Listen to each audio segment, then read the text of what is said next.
A crisp morning in February 2013. A teenager from northern China wakes up to fervent rapping on his door.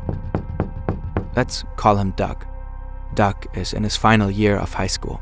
So previous night, me and my parents will have a pretty big fight. They'd had the same fight a million times already, about what university Doug was going to go to and what career option he was going to pursue, about why he was more interested in drumming than in studying. It was heated and everyone went to bed angry. But even when Doug's parents are angry, they don't ever knock this way. Blurry-eyed, he opens the door and sees two strange men dressed in ordinary clothes. They claim they are police. They're saying, okay, do you know this person? Blah, blah, blah, which is a name I never heard of. He said he is in trouble. He got picked up yesterday. And he said, you are his culprit, like a partner in crimes. And they said I was required to go with them to assist in some investigation. Doug has no idea what they're talking about. He's starting to panic a little because he's used the VPN to access YouTube to watch drumming tutorials. They take him to their car. Doug is surprised they're driving a regular Jeep, not an official police car. The men explain that they did this on purpose to save him the embarrassment of being seen being taken away by the police. So Doug gets in the car. But when they start driving, they go right past the local police station. 30 minutes later, in another part of the city, they pull into an enclosed compound with a tall green gate. Doug has the sinking feeling that the men were lying. They aren't police at all. He feels he won't leave this compound for quite a while. It's a special place for kids with behavioral problems, one of many across the country, each with their own ever more cruel practices to force teenagers into obedience. What exactly is happening at these schools? How are they allowed to exist? And what does World of Warcraft have to do with it all?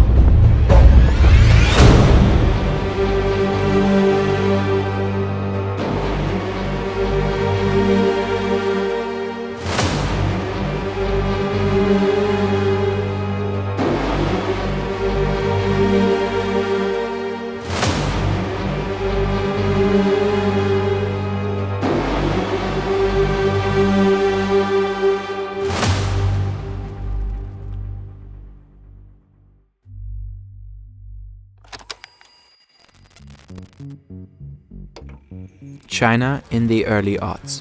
A windowless room underground, dark except for the flickering of screens. It smells like cigarettes, instant noodles, and teenage boys. Keyboards clack, computers whir. There's occasional yelling, but nobody's arguing. Everyone is in their own world. For many across the country, this place, the internet cafe or Wangba, is home away from home. As the country grows wealthier, internet usage increases dramatically, especially among the young. Teenagers spend more and more time in 24-hour Wangba, and their parents, who were raised before the country's tech revolution, just don't get the appeal. How could their kids be more interested in World of Warcraft than getting ahead in school, playing sports, and even dating?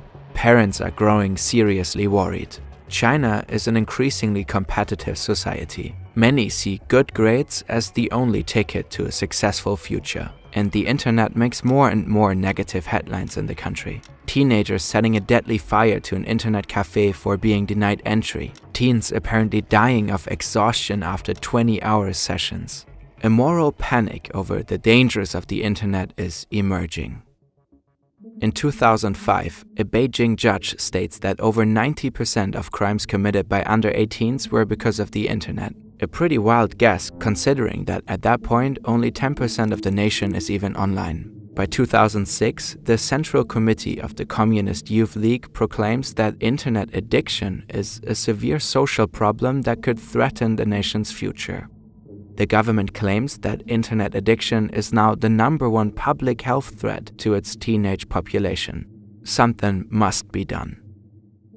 Now that it's not 2006, we're all aware that knowing your way around a computer won't hurt your career prospects. And the internet offers countless ways to learn new skills. One platform we can recommend in particular is Brilliant. With the app, you can get your feet wet with the basics of programming and learn how to think and code, then start coding creatively and finally master Python. Or if coding is not your thing, there are countless other subjects to explore. We personally love the app and use it on the go all the time. Brilliant's thousands of lessons are proven to be 6 times more effective than lecture videos because they teach problem solving, not memorization. And it's all interactive, kind of like a video game. Try Brilliant for free for 30 days by clicking the link below. Plus, you'll get a 20% discount on an annual premium subscription. The CCP swoops in fast with harsh measures. Teens are banned from internet cafes, which are periodically raided by the police. So, unregistered cafes crop up, known as dark wangba. The government tries implementing controls that kick kids off of games when they've played too long. But teenagers are crafty and can often find ways around restrictions. A bigger, more comprehensive approach is needed.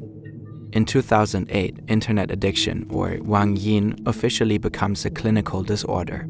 For years, China was the only country to pathologize internet usage in this way. The official consequences of this disorder are listed as a loss of control over time spent online, a lack of friends, bad grades, and eventually murder or suicide. But in practice, its status as a disorder doesn't mean it's diagnosed with much scientific rigor. Internet addiction is not measured by the hard number of hours kids spend online, for example. Symptoms like depression, fainting, and anorexia are all enough to get a kid a diagnosis. If your parents don't like who you're dating, you too could be diagnosed as an internet addict. Really, anything socially undesirable might fall under the internet addiction umbrella. In this climate, the state-run broadcaster CCTV releases a bombshell documentary, Fighting the Internet Demon, Who Turned Our Geniuses into Beasts.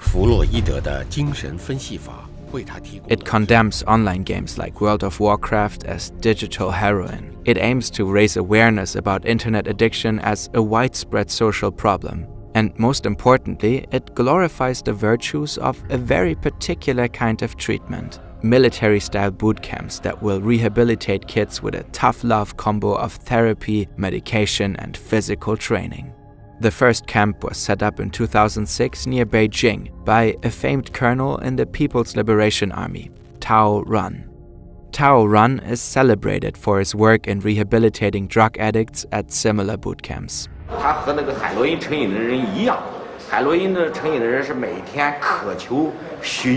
For Tao, the internet is just another drug. He's quoted in the New York Times at the time saying, "The effects are the same. Some addicts drop out of school, some mug people for money, steal and sell their families' things to keep playing games. Some end up killing themselves because they feel life has no point." With so much fear-mongering rhetoric floating around, parents across China are clutching their pearls. The internet really is a demon turning their geniuses into beasts. But this kindly colonel, who had such great results in rehabilitating drug addicts, is fortunately here to help. The boot camps become a popular answer to parents at their wits' end. Sometimes they are characterized as schools, centers, or clinics as well, depending on their approach. But in either case, they are mainly for the wealthy. The majority are very expensive for the average Chinese person. And being relatively cheap to run, they are also highly lucrative. The majority have been opened up by former Chinese army officers.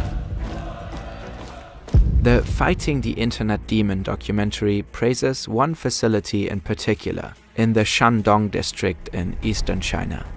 It's run by a psychiatrist named Yang Yongxin, who proclaims he's on a holy crusade to cure internet addiction. He's been honored with a special grant from the state government for his unusually effective methods. Many people call him Uncle Yang, out of gratitude and affection for his services and dedication. But in some circles, perhaps those who've spent time with him in room 13, good old Uncle Yang is known as a sadistic mass torturer.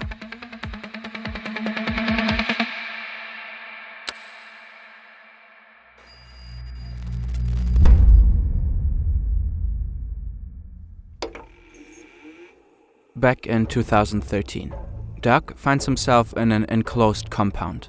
Officially, Doug's camp is called a vocational school.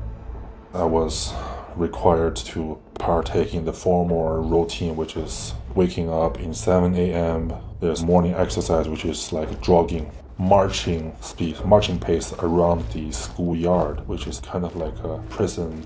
It's like a boot camp / private run juvenile correction facility / prison in disguise. At these places, internet addiction often acts as a type of catch-all umbrella for undesired behaviors. Behaviors these institutions aim to correct. All across China, parents fed up with their kids will orchestrate kidnappings and deliver them to drill sergeants and dodgy psychologists. Luckily, Doug is not in the care of Uncle Yang. He'll never set foot in room 13. But that doesn't mean this new school of his won't scar him for life.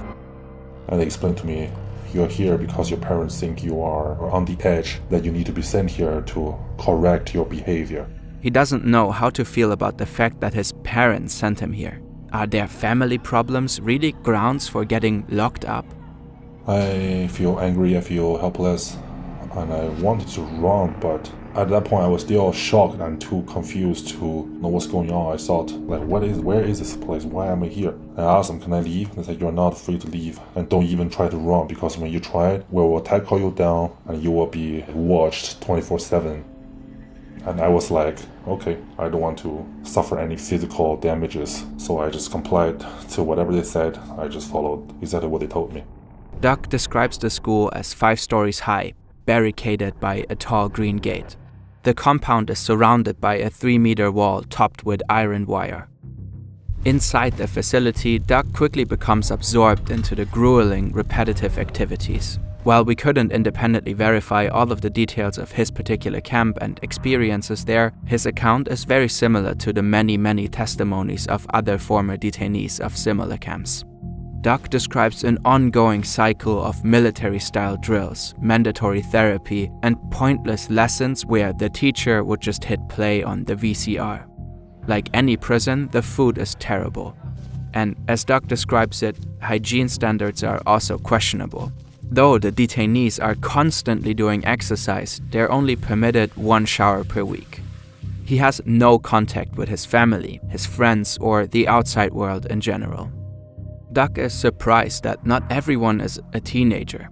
Some are as young as 6. A few are in their mid-30s. Those who aren't minors were, according to Doug, also delivered by an abduction organized by their families and the school and find themselves incarcerated for dubious reasons. This happens at other facilities too.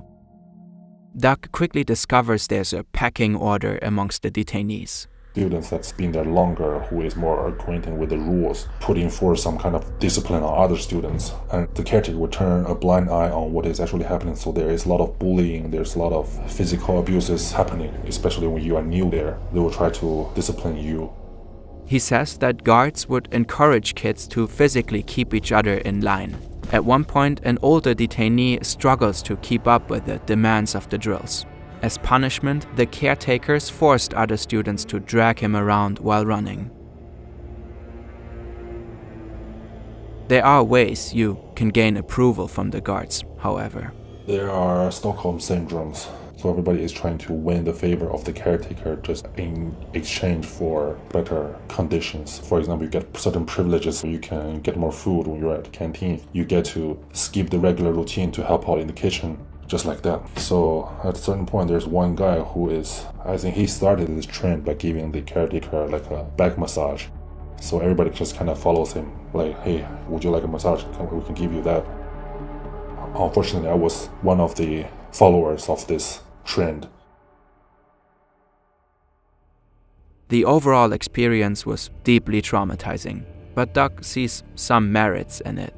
I was there mainly because of my disputes between me and my parents. So I was lucky to got a very experienced therapist assigned to me. So we have in-depth exchange. It helped a lot. I think that was the only part that helped. Overall, he considers himself lucky, if in a cynical way. His experience was brutal. Kids were beaten up in front of him, psychologically abused by former military guards / caretakers. He was locked up without contact to the outside world for 4 months against his will, none of his friends even knowing what happened to him. But of all these lucrative, poorly regulated camps that sprang up so quickly, his was way less extreme than others. Especially compared to what Uncle Yang was up to.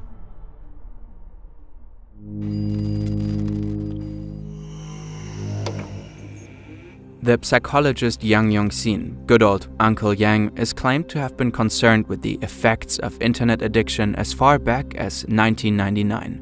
Back then, computers were rare in China. Uncle Yang's son was very excited to have this new toy that not everyone else had.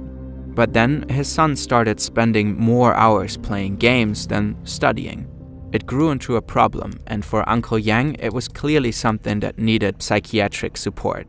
He started lecturing about the dangers of the internet, which resonated with more and more parents as more and more of their teens got online.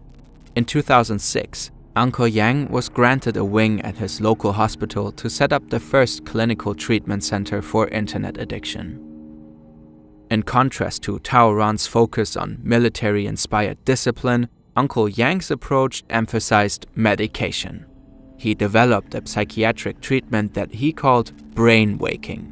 Both approaches were generally viewed favorably at the time, and both boasted very high success rates. Fighting the internet demon opens with the praise that Uncle Yang's methods were unusually effective. It claims that even the most addicted and rebellious teens would emerge from this treatment room completely cured and apologize to their parents. And for the parents who missed the documentary, there were also frequent commercials running on TV that sang the clinic's praises. By 2009, nearly 3,000 young people were treated with good old Uncle Yang's brain-waking method. First, the patients are forcibly delivered or tricked into the center. Then, their parents are prompted to sign an agreement that relinquishes guardianship for the duration of the treatment. A typical treatment lasts 4 months, costing nearly $900 per month. The average monthly salary in China at the time is around $400. That plus high penalties if patients run away or if parents decide to end the treatment before Uncle Yang proclaims the patient as cured.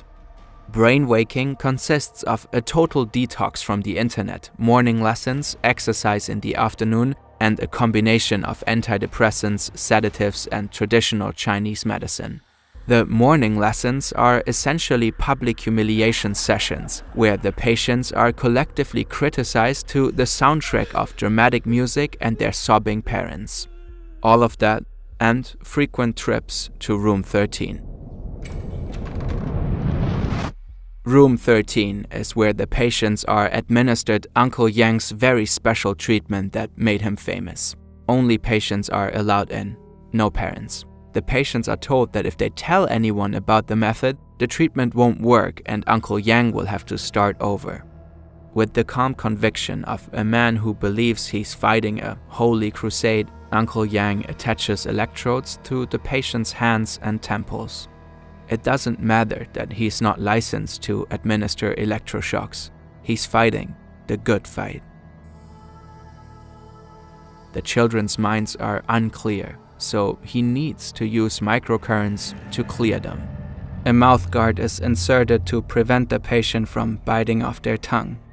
Then, a skull-rattling shockwave of electricity is shot through the electrodes for several minutes at a time, over the course of about 30 minutes.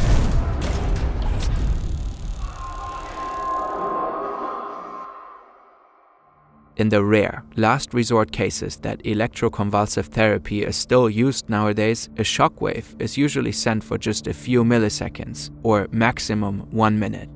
The patient is under general anesthesia and shouldn't feel any discomfort. Not so in the care of Uncle Yang. Here, the pain is part of the treatment, and the shockwaves are often several minutes long. Former patients describe the pain as unimaginable, like a needle inserted into the brain, but far, far worse. Sometimes a shock was said to leave burns. One teenager, Teng Fei reported to The Guardian that he was given ECT dozens of times in 6 or 7 sessions over the course of just over a month. When he tried to escape Room 13, he was given another 30-minute round of shocks. Teng Fei told his parents about the ECT, who promptly removed him from Uncle Yang's treatment center. They were fined, but glad to have their son out of the clutches of a mad doctor. Other parents were reportedly also concerned with the methods used, but allowed the treatment to continue so that their children would be released more quickly. The more you complied with Uncle Yang's methods and admitted you were wrong and sorry, the sooner you would be considered cured. All Teng Fei wanted was revenge on Uncle Yang. He went online and wrote about his experiences and connected with other victims. In these circles, Uncle Yang became known as the Monster Killer. The online outcry spread fast. Initially, the Chinese World of Warcraft community was in uproar. A wildly popular protest machinima was released, which also criticized censorship and narratives of internet addiction in China at large. Criticism of Uncle Yang then quickly made it to mainstream media. Public perception of his methods shifted and started to be deemed excessive. In July of 2009, China banned electroshock therapy for internet addicts. But that didn't stop Uncle Yang. He skirted the new law by slightly adjusting his methods. He claimed it was not the same as ECT and rebranded it as electronic acupuncture. And despite the bad press, many desperate parents kept sending their kids to him. Up through 2016, he had treated around 6,000 patients. The whole time, Room 13 reportedly was still in operation. Then, it finally, officially closed.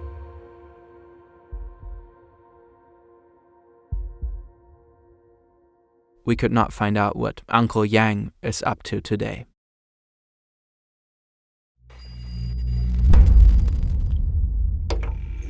By 2017, hundreds of internet addiction boot camps were in operation all over the country. By that time, it was widely known that it's not just Uncle Yang's facility that is abusive. Weibo users were in outrage over the widespread abuse. How could these camps still be open? How could parents still send their kids there despite the onslaught of bad press? There were beatings, suicides, and reports of kids ordered to lie on their stomachs all night in snow. A 19-year-old woman died when her treatment consisted of being lifted and dropped. In one famous case, a child died just 2 days after being checked into a camp that promised gentler approaches than the more notorious camps. The boy's body was covered in bruises, and an autopsy confirmed more than 20 external injuries and several internal ones. The exact cause of death was never determined, but the camp was shut down shortly after. The nation was shocked even more when a 16-year-old girl tied her mother to a chair and let her starve, as revenge for placing her in one of the camps.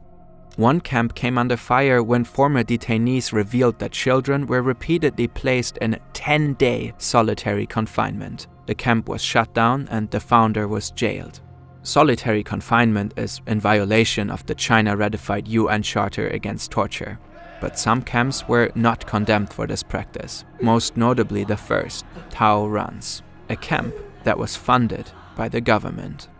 In the 2013 documentary Web Junkie, Tao Ran's staff is filmed openly discussing the merits of placing children in solitary confinement.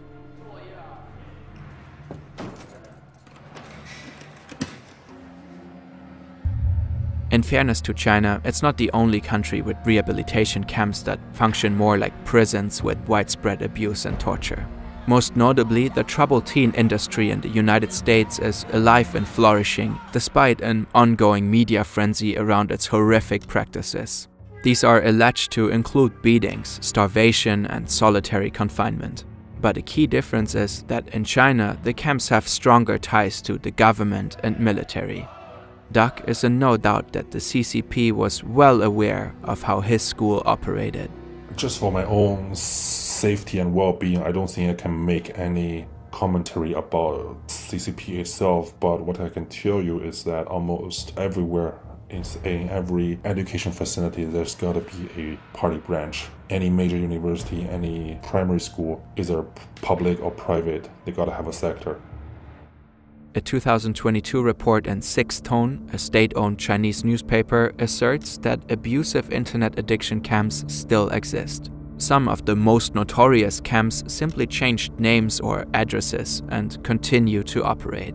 The article claims that after a while, the controversies around abuse were less and less in the media, almost like people wanted to forget about this ugly chapter in recent history. But as memories of the camp's abusive practices started to fade, the internet is once again the scapegoat for any socially undesirable behavior. Whatever is really going on in these camps today, it is clear that China is still very concerned with the effect of the internet on its young population. And Tao Ran continues to be the go-to guru for all things regarding internet addiction.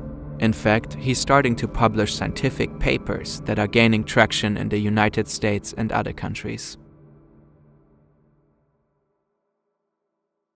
Former detainees like Doug are still grappling with their experiences. Some are turning their trauma into art. The 2020 show Crossfire is partly based on the clinics and went viral in China, gaining 100 million views in just 4 days. There's a video game called Breakout 13, where you're trapped in Uncle Yang's clinic. And finally, the recent virtual reality film Diagnosia takes you inside the memories of a former detainee.